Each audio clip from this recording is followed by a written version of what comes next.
Hey guys, it's William here. It's a great Sunday afternoon, and just thought it would be just a perfect time to have a beer.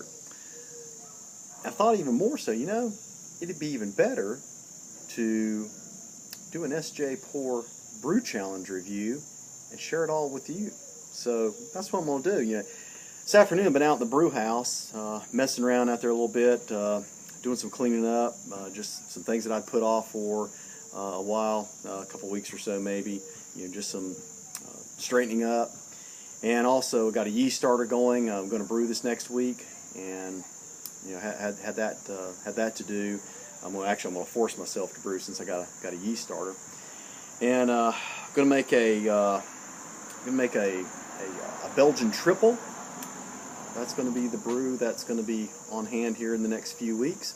And if you say, why a Belgian triple? Well, it just so happened that I've got the yeast for it.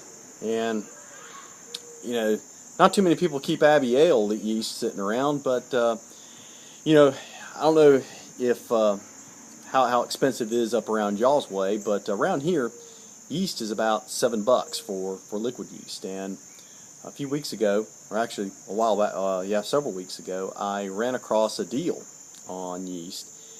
And actually, one of my suppliers, he had some of these White Labs yeast, in the vials like this, and they were going out of date, and usually they're going for $6.99.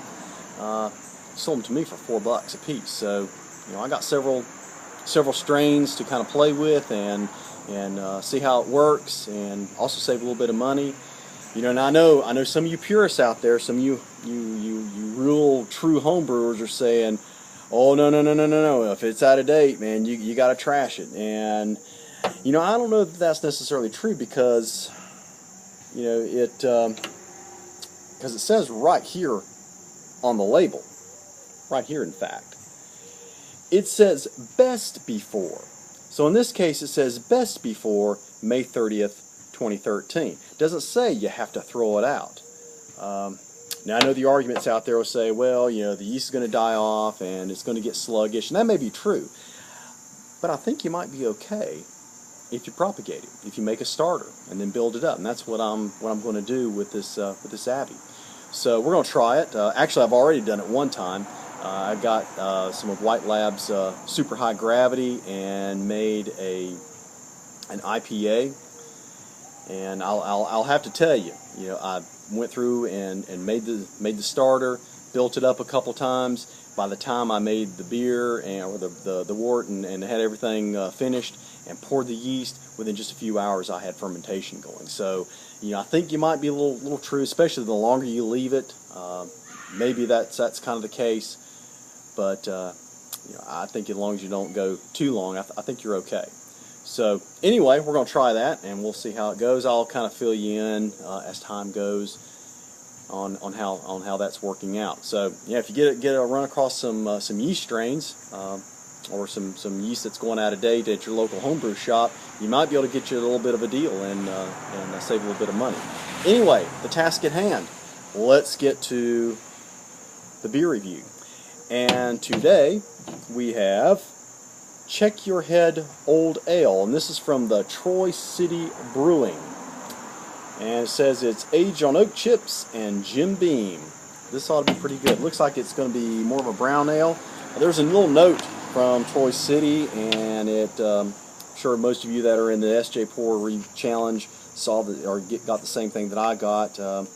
This is a tribute recipe to the Beastie Boys and MCA Form, which is one of the members of the Beastie Boys that passed away in May of 2012.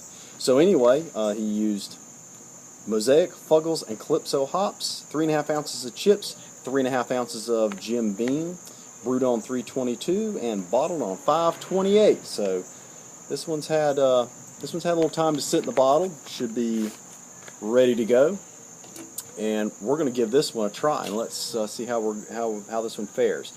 One of my new glasses. This one's the pub glass. I selected it for this review, And let me just set it back out of the way, and let's get the beer here at the center of attention. Got a good hiss, and you can see a little bit of the bubbles already. And yeah, getting some out right out of the bottle here. Let's pour this. I'm gonna pour it pretty aggressive. Let's see what it does. And I better take it to the side now in essence of time. All right, we've got a nice head on that. Get that in the camera where you can really see it better. Yeah, see how that pours?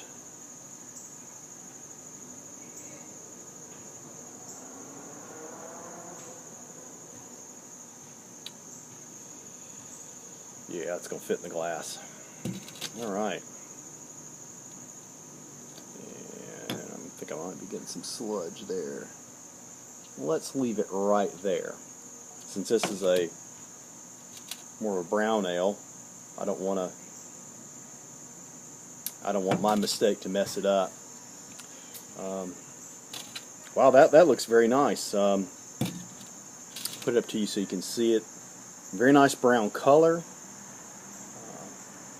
Kind of a golden brown.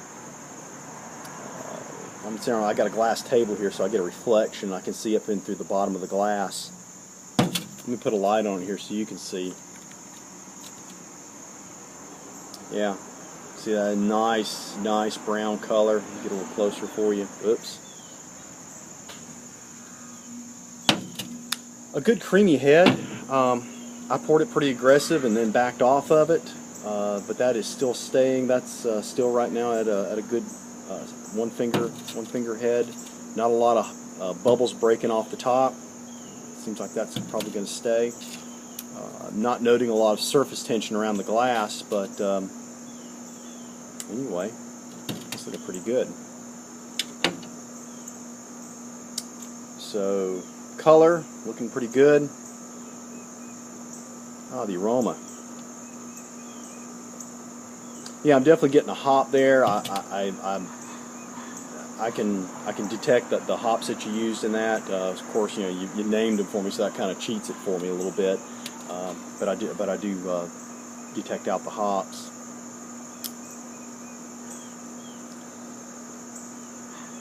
Yeah, I get the oak chips in that.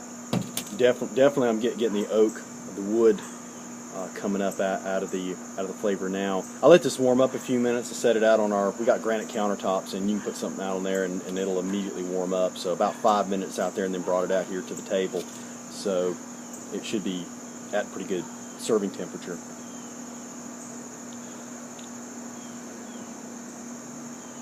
Yeah, the oak chips really start coming out. I'm not getting, you see you put Jim Beam in it, I'm not really getting a liquor aroma out of it yet. Maybe that does as it warms up a little bit more. You can see that head is really starting to die away and come down. However, still some good surface tension. So the bubbles are staying there. They're tight. All right. Well, now it's time for the fun part. Let's give this one a taste. Those of you that have already reviewed this one, I think have liked it pretty good. So swirl that just a little bit. This glass doesn't swirl well for me yet. I want to knock it out of the glass. Yeah, let's try that.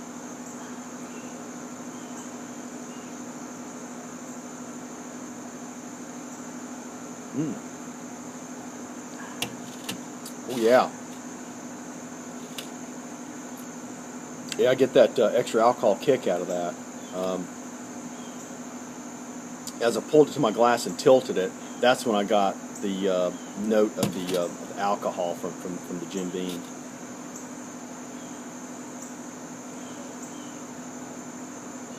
Yeah, that's pulling up. I'm trying to see what else I get out of that. Let me cheat a little bit. Let me look at your notes. Maris Otter, 2-row, yeah. You use some rye malt, some smoked malt.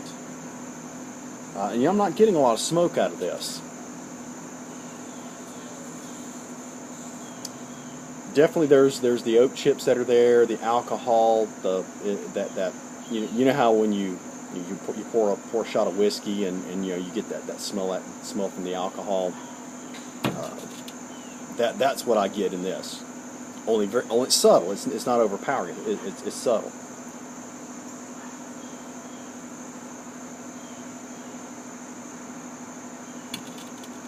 Yeah, pretty good mouthfeel on that. Right back here, you feel a little tingle. I think that's from the Jim Beam, right there in the back of the throat. It's clean. You know, it doesn't stay long, but it does have a good feel when you drink it in.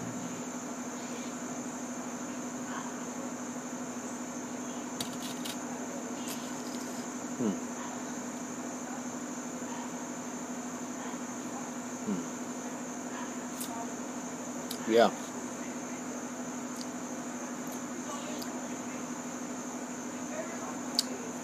Yeah, pretty good. Pretty good there. Get anything else out of that, neighbors?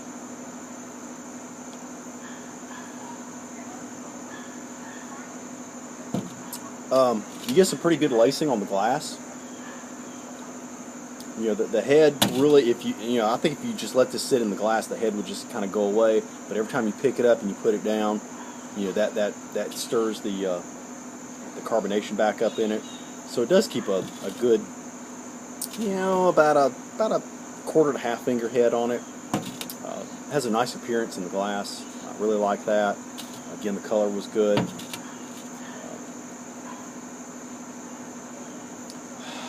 You know, the aroma. You know, I guess I'll get better at this as time goes, but you know, as I said before, you know, my sensory perception is probably not as good as maybe what a lot of people's are. So, you know, maybe there are things that other people pick up that are obvious that I just don't pick them up because I don't smell that well. So in that regard, I probably don't make a very good beer reviewer.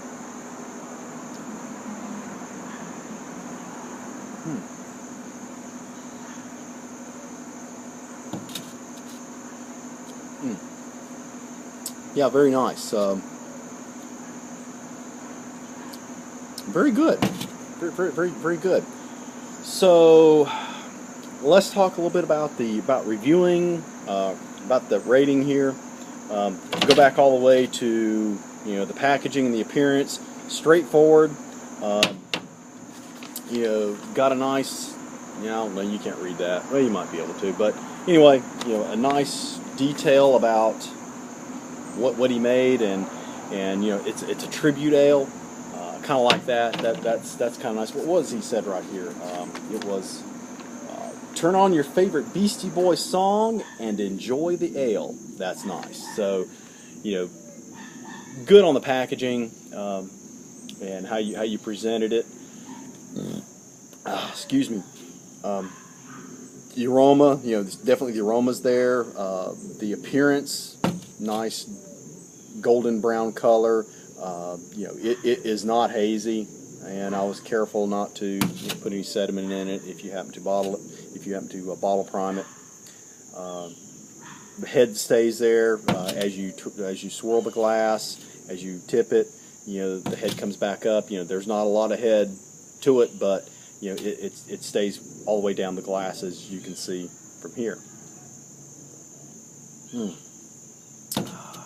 On the taste end of it, I got the wood, so the oak flavor out of it. Picked up the alcohol, or the Jim Beam, and the liquor out of it. You know, it wasn't overpowering. You know, it complemented the malts and the hot bitterness that goes along with this one. So that's pretty solid beer. I enjoy this one, and you know, I could sit and drink a couple of these if they weren't too high alcohol content. What did you say his alcohol content was? ABV 7.7. So, you know, this is one you can drink a couple of these and be okay and still walk. So, nothing really to worry about there. So all in all, I think I'm going to rate this one at a solid 7.5. Let's go 7.8. 7.8. It's a good beer. Nicely done, and took some good risks there, especially using oak chips and liquor. Sometimes it gets overdone. So Troy City Brewing, cheers to you on your entry in the S.J. Porr Brewing Challenge. To all of you out there, thank you for watching. Thank you for spending a few minutes of your time to watch this video, and I look forward to seeing you soon. And so I'm gonna sign off for now. And cheers to all of you out there, whether you were the S.J. Porr Brew Challenge or not. And comments below, subscribe as you wish. Take care. I'm out.